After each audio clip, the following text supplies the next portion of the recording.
Dobro jutro, dobar dan, dobro veče, dobri ljudi. U ovoj epizodi pričat ćemo o filmu Rebel Moon The Scargiver. Tako je. Zack Snyderov film koji je izašao na Netflix pre nekoliko meseci ili ti beše prošle godine, ako se ne varam, izvinjavam se. Mesec pobunjenika ili kako već to prevesti na naški, ne znam kako su to naši preveli. U svakom slučaju, film je top. Film je stvarno top.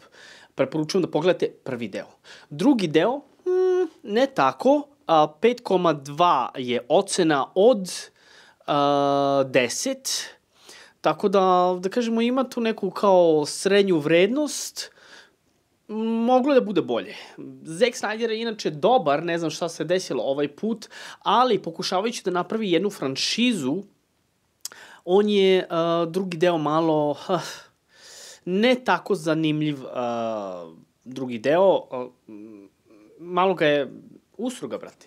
Ali dobro, okej, gledljivo je, može se gleda, drži pažnju, učimo dosta toga o našim herojima. U prvom delu je bilo ono predstavljanje heroja i njihovo okupljanje, što ja jako obožavam što se tiče toga u filmovima.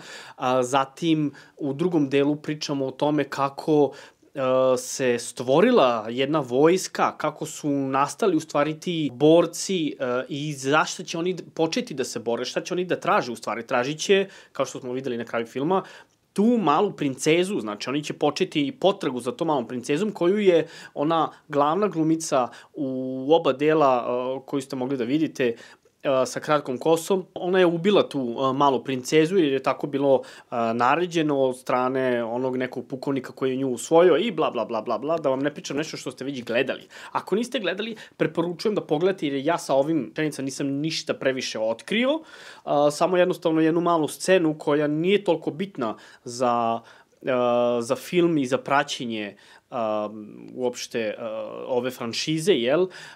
Koliko sam shvatio, hoće da napravi više od 3 dela, Netflix sve to finansira, Zack Snyder i njegova žena su stvarno krenuli sa tim projektom veoma hrabro, osjeća se kvalitet, mada Zack Snyder mnogo koristi tu zelenu pozadinu i to se kod njega oseti, vidi se u nekim scenama, u mnogim scenama u stvari, ali opet uživanje u samom filmu je wow, zato što Zack Snyder je jedan od retkih koji nisu samo producenti ili režiseri, on je i fotograf, on je i kamerman u životu bio, čovek je stvarno dobar što se tiče svog posla. Njegov rad, da kažem, zato njegov rad izgleda tako dobro.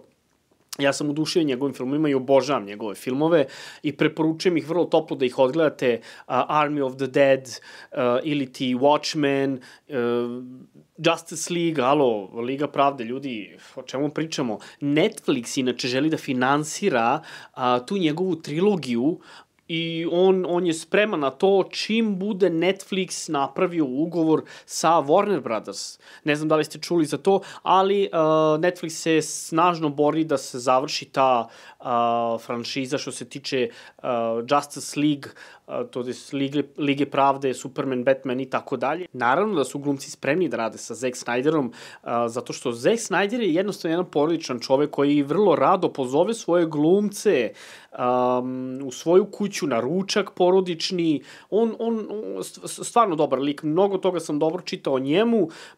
Naravno, nismo svi mi savršeni.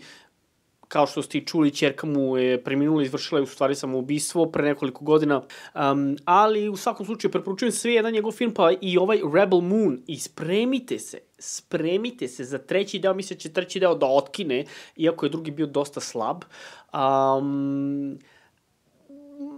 Tu neke scene borbe nisu mi se dopale, one maše sa mačem, lete oni laseri oko njega, kao niko da ga pogodi, mislim to, jebi ga. Moglo je to malo bolje, malo više onako uverljivije da bude, ali opet nisam razočaran, odgledao sam film, nije mi toliko držao pažnju kao što mi je držao pažnju prvi deo. Za prvi deo sam se spremio i gledao sam ga ovako, znači mnogo dobar film.